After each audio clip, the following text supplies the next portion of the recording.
A gravação foi iniciada. Sortear para ler, Júlia?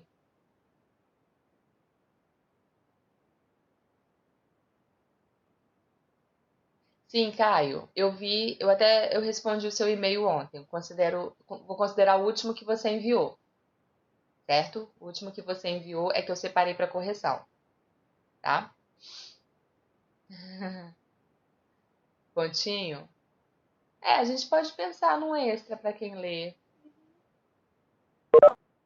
Vamos, podemos pensar um pontinho extra para quem lê. Mas eu não vou sortear, não. Tá? A pessoa se prontificar a ler, aí vem um pontinho. Extra, tá? Não vale nota, não. Extra.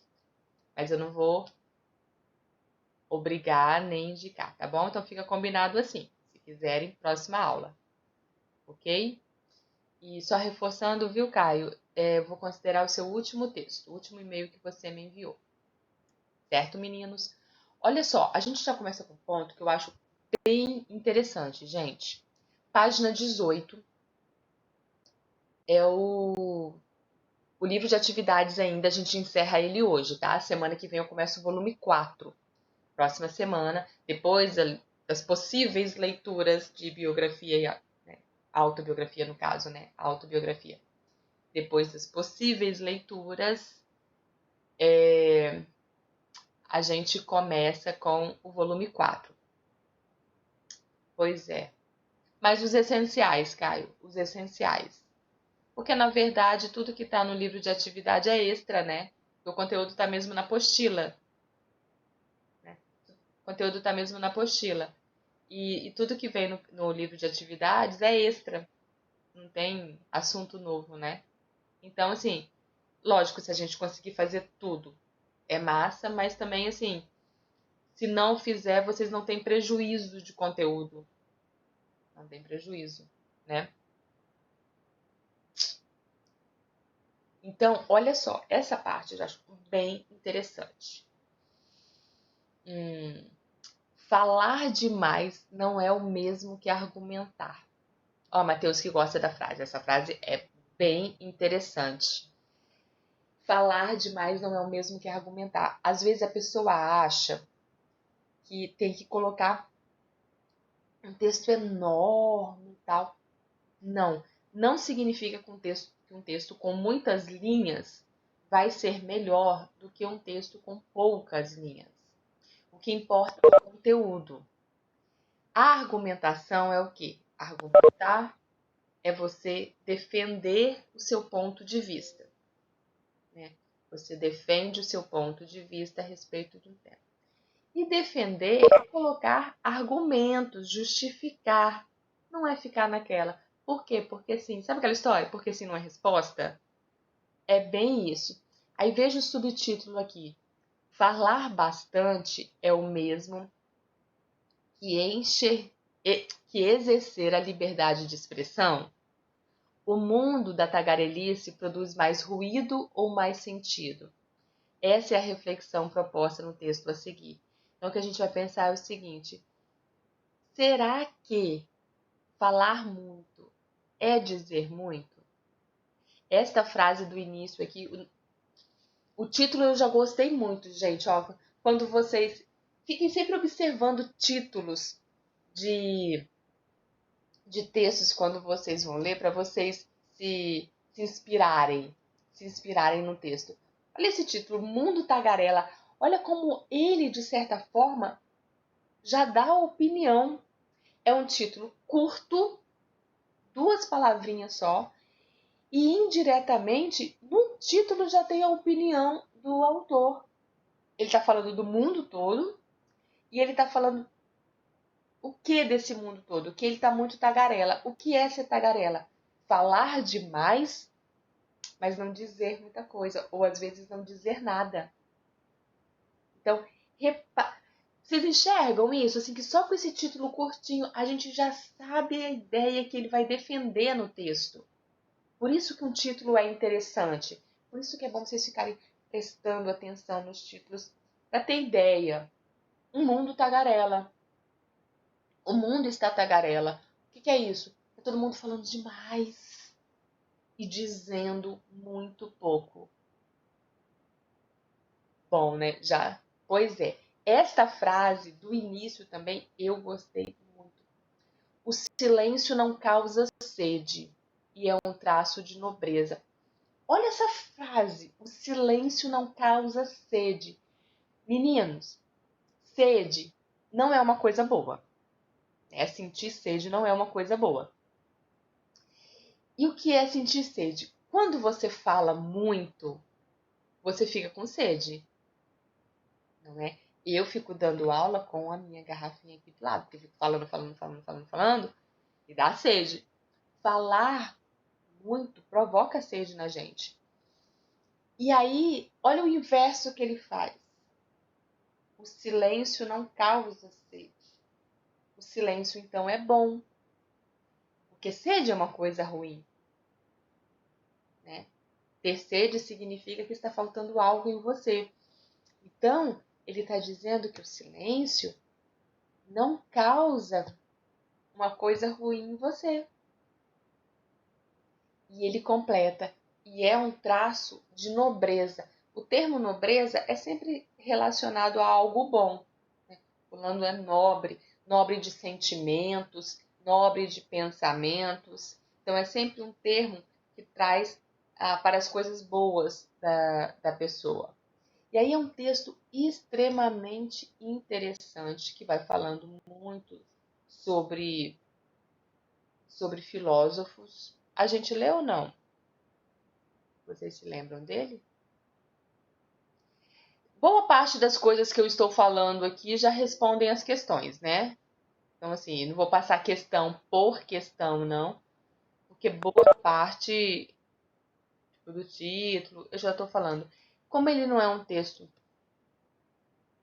muito grande, ele está falando sobre isso, sobre as mentes. Ele cita alguns filósofos, cita basicamente Montaigne, e fala da coleção Os Pensadores, que é uma coleção super interessante, assim. E eu acho que na biblioteca da escola tem essa coleção. Eu até tenho ela, é bem interessante essa coleção, gente. E sabe, uma curiosidade para vocês. Essa coleção Os Pensadores são vários volumes, cada volume sobre um pensador, um filósofo. Né? Alguns filósofos da linguagem e tal. Eu tenho a coleção completa. São muitos livros, muitos livros. Eu tenho a coleção completa. Sabe como eu consegui essa coleção? Olha que coisa mais doida. Eu consegui essa coleção porque teve uma época, isso deve ter uns 10 anos. Acho que uns 10 anos isso.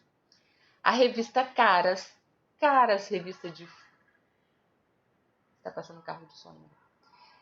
Caras, revista de fofoca, fez uma promoção que você comprava a revista, pagava mais R$ 5 e ganhava um livro da coleção.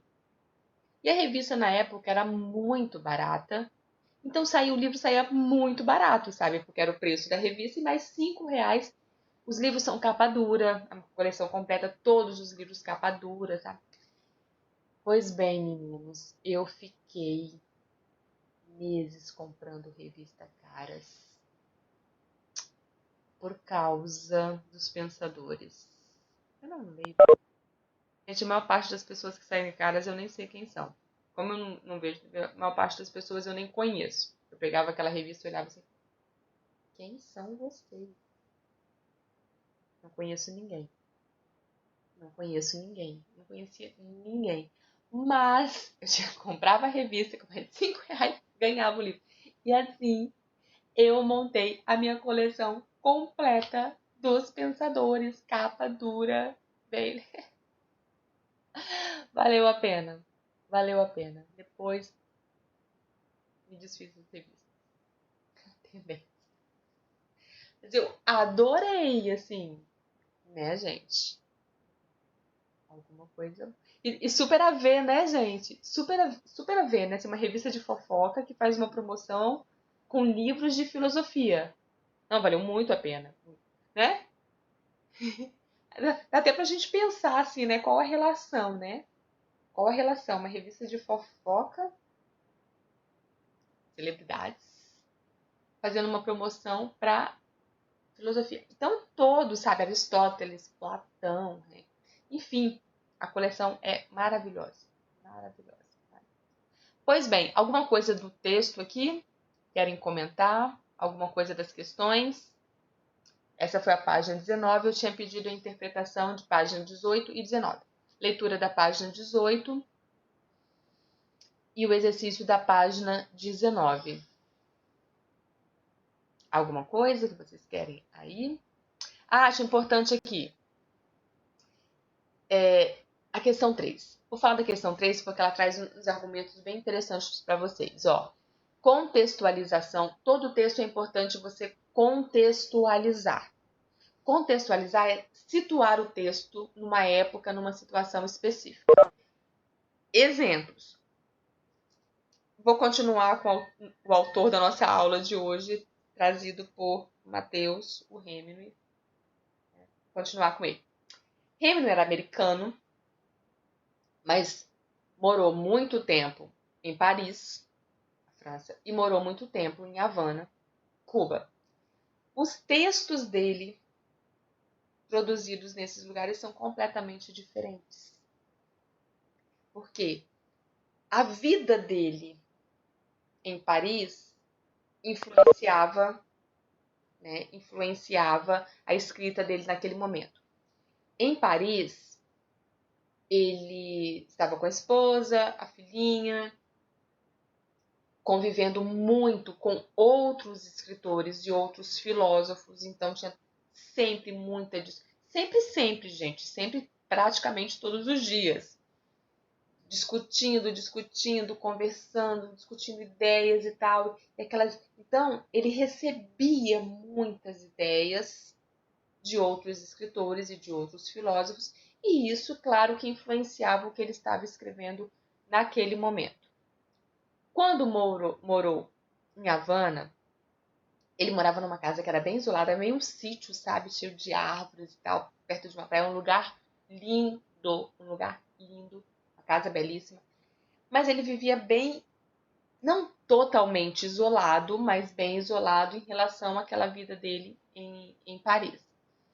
Ela já estava com a segunda esposa e tal, não tinha filhos pequenos, então já era uma vida bem diferente, era uma vida pacata, era mais uma vida de reflexão do que de troca de informação. Óbvio que a escrita dele nessa época também era diferente. Então, isso é contextualizar. Entender que a obra do Hemingway, quando ele morava em Paris, vai ter uma característica, vai ter uma estrutura, e a obra dele, quando morava em Cuba, vai ter outra característica, outra escritura, tá? Contextualizar. Por isso, é sempre interessante quando você vai analisar a obra de um escritor, de um poeta e tal, você saber um pouco sobre a vida dele. Tá? Você saber um pouco. Não só escritores, pintores também.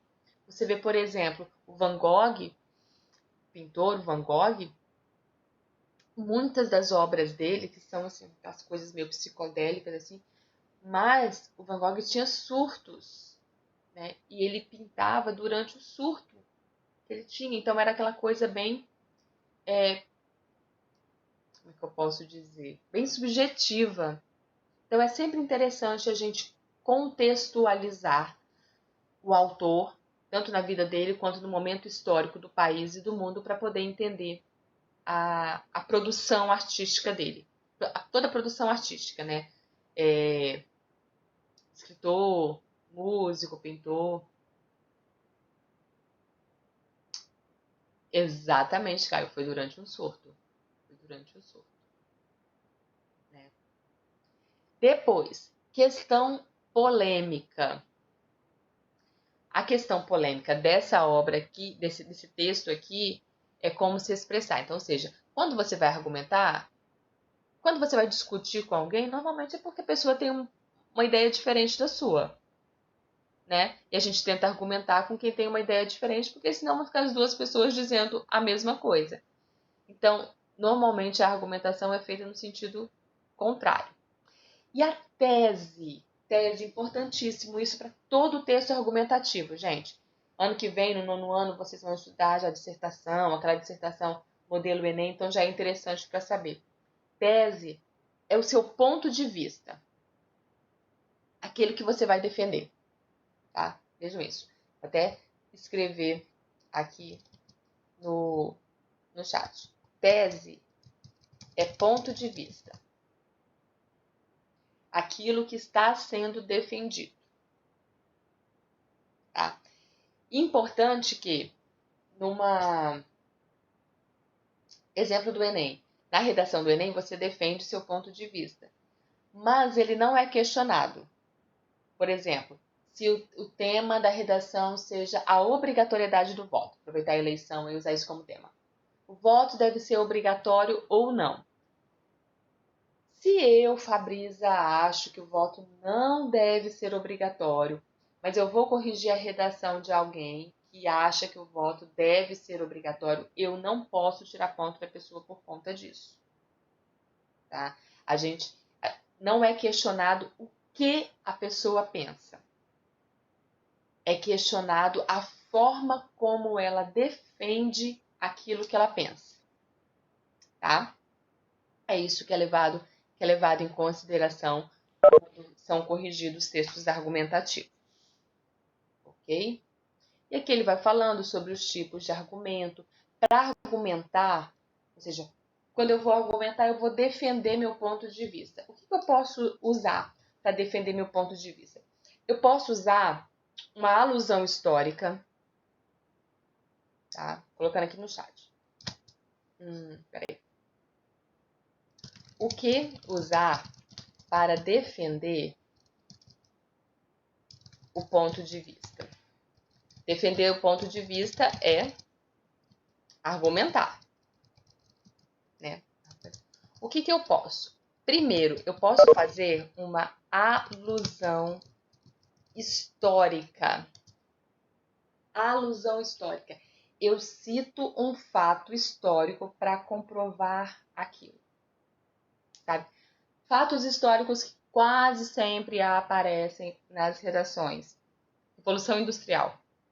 Revolução Industrial mudou muita coisa no mundo, né? Mudou a produção, né? Mudou as relações de família, enfim, mudou a educação, sabe?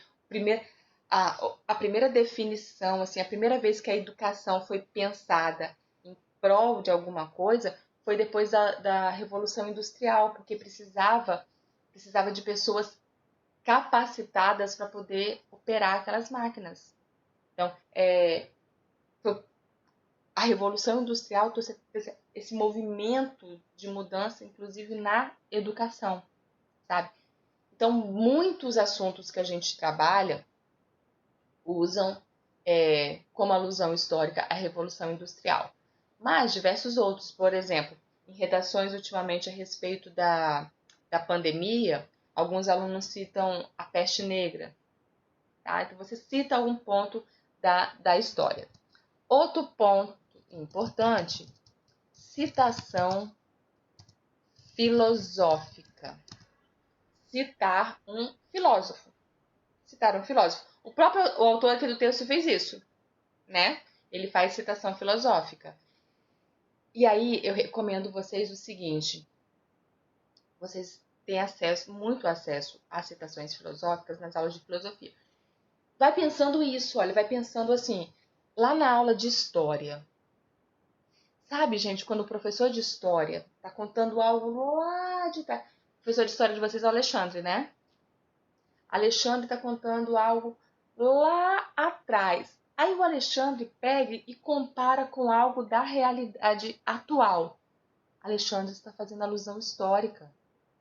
Ele está preparando vocês para conseguir, no momento de mundo que vocês estão vivendo, associarem com outras épocas. Isso é fantástico para um texto, gente.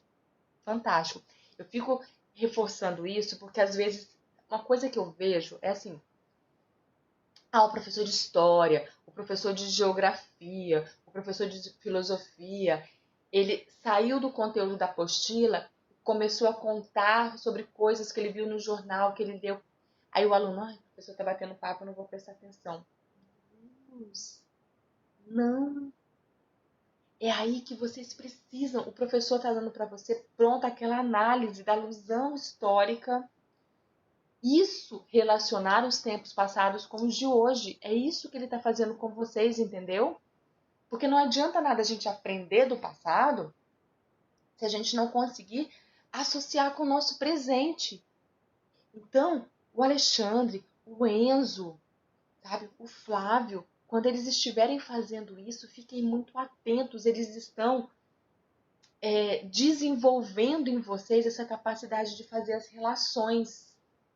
E aí e citar isso mais fácil. Eu vejo muito que o aluno chega na terceira série com uma dificuldade de relacionar as coisas, porque achava isso. O professor tá batendo papo. O que foi? Não, o professor não tá fazendo nada não, tá conversando só. Existem conversas e conversas.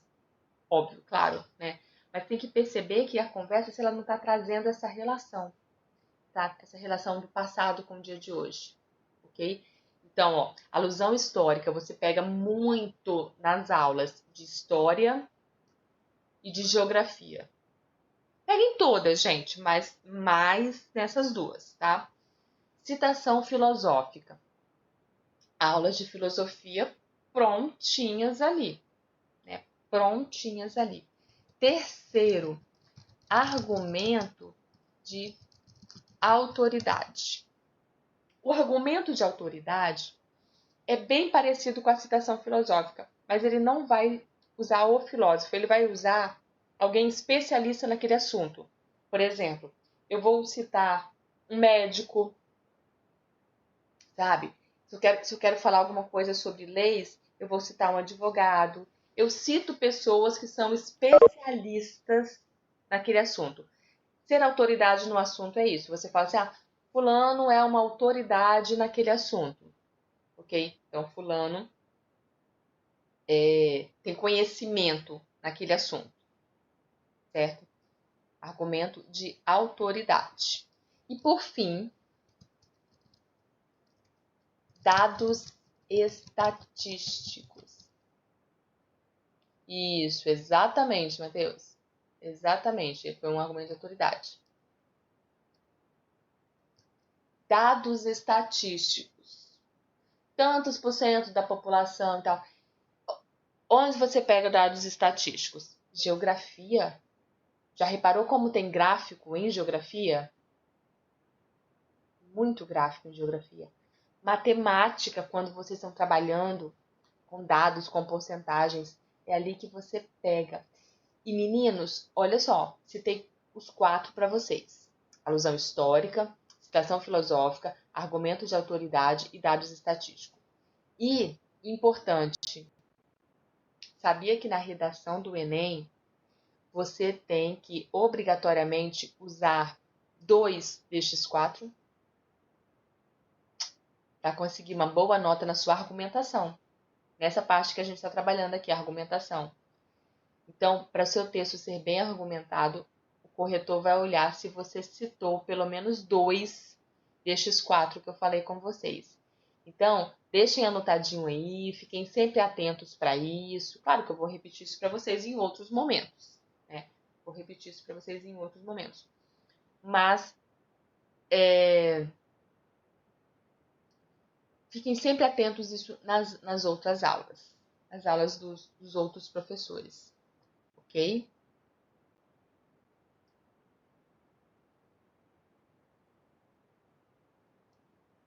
Tá. Deixa eu comentar isso. Gente, colocaram no privado aqui para mim que preferiria usar argumento de autoridade com dado estatístico. Sabe uma coisa que é interessante observar? Isso depende muito do tema. Alguns temas são interessantes para a gente usar dado estatístico. Outros temas já a gente não consegue muito, entendeu? Então, a escolha desses 4 que eu citei, você escolher, argumento de autoridade com dado ou citação filosófica. Depende muito do assunto, sabe? E é interessante que às vezes você pode tirar da própria coletânea, certo? A coletânea é o texto de apoio que vem para vocês. Então isso vai depender muito do tema, gente. Muito do tema. Por isso que é importante saber usar todos, porque você não sabe qual deles vai aparecer lá para você usar. E aí, da página 21 em diante, começa com outro. A gente já falou bastante, inclusive de biografia e autobiografia,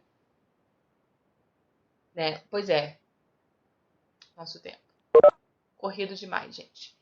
Vou encerrar. Então, mas biografia e autobiografia, acho que a gente falou bastante, né? Qualquer coisa, meninos, deixem anotados aí, que aí na próxima semana a gente já começa com as questões de vocês, tá certo? Deixa anotado aí qualquer coisa que queiram falar, que queira perguntar, alguma questão que queira saber a resposta, e a gente já começa assim na semana que vem, tá certo? No mais, ótimo feriado para vocês. Obrigada. Ótimo feriado. Enviem tudo que precisa enviar, mas descansem também, vocês também precisam. Nos vemos semana que vem. Muito obrigada pela presença, pelas participações. Adoro vocês falando de livros. Adoro. Beijo, tchauzinho, até a próxima. Até. Tchauzinho, Júlio. Vou ler depois, viu, Júlio? Tchauzinho, gente.